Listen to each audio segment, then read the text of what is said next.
अवैध होर्डिंग लावणाऱ्या 22 जणांविरोधात जालन्यात गुन्हे दाखल। जालना शहर महानगरपालिका हद्दीत अवैध होर्डिंग लावून शहरातील रस्त्याचं विद्रुपीकरण करणाऱ्या तब्बल 22 जणांविरोधात महानगरपालिका प्रशासन आणि यांनी गुन्हे दाखल केले। जर अशा प्रकारे होर्डिंग लावणाऱ्यांविरोधात कठोर कारवाई करण्यात येईल असा इशारा महानगरपालिका प्रशासनानं दिलेला आहे। जालना शहर महानगरपालिका हद्दीत अवैधरित्या होर्डिंग लावणाऱ्यांची संख्या मोठी आहे। अशा प्रकारे रस्त्यात होर्डिंग लावल्यामुळे अनेक वेळा अपघात देखील होत आहेत। शिवाय उच्च न्यायालयात 2011 पासून एक जनहित याचिका अवैध होर्डिंग विरोधात सुरू आहे। त्या पार्श्वभूमीवर जालना शहर महानगरपालिका आयुक्त संतोष खांडेकर यांच्या मार्गदर्शनाखाली स्वच्छता विभागाच्या कर्मचाऱ्यांनी कारवाई करत तब्बल 22 जणांविरोधात अवैध होर्डिंग लावल्याप्रकरणी गुन्हे दाखल केले। तर रस्त्यावरील अवैध होर्डिंग दुकानाचे फलक हटवण्याचं काम सध्या प्रगतीपथावर सुरू आहे। Yes sir.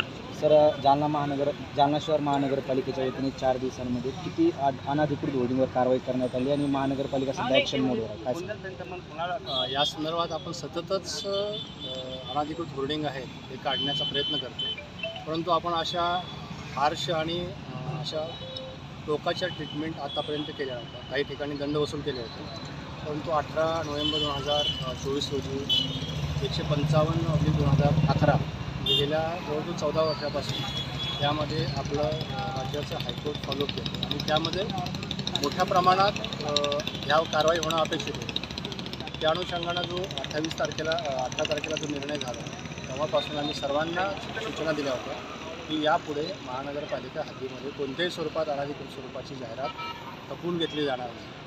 गेल्या 4-5 दिवसापासून आपण अत्यंत स्ट्रिक्टपणे मोहीम राबवली।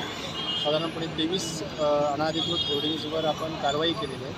काढून जवळजवळ 200 पर्यंत आपण अनधिकृत होर्डिंग्स काढलेले आहेत आणि 10,000 ते 12,000 रुपयेपर्यंतचा दंडही वसूल केला। ही कारवाई आपण अशीच कायम चालू ठेवणार आहे आणि पुढील कालावधीमध्ये आपण सिंगल यूज प्लास्टिक संदर्भात पण मोठ्या प्रमाणात कारवाई करण्याची सूचना प्रशासनाला दिलेली आहे आणि ती पण मोठी कारवाई आम्ही सुरू करतो। सर, यामध्ये कोणत्याही प्रकारे कोणताही युजर असेल किंवा कोणताही अनधिकृतपणे व्यवसाय करणारा प्लास्टिकमध्ये असेल किंवा होर्डिंगमध्ये काम करणार असेल तर त्याला आम्ही कोणत्याही प्रकारे स्पेअर करतो। सर, गेल्या 4-5 दिवसांमध्ये 23 अनधिकृत होर्डिंगवर तुम्ही कारवाई केली, त्यामुळे किती जणांवरती गुन्हे दाखल झालेत का? काही 23 जणांवर गुन्हे दाखल केले आणि 200 अनधिकृत होर्डिंग्स काढलेले।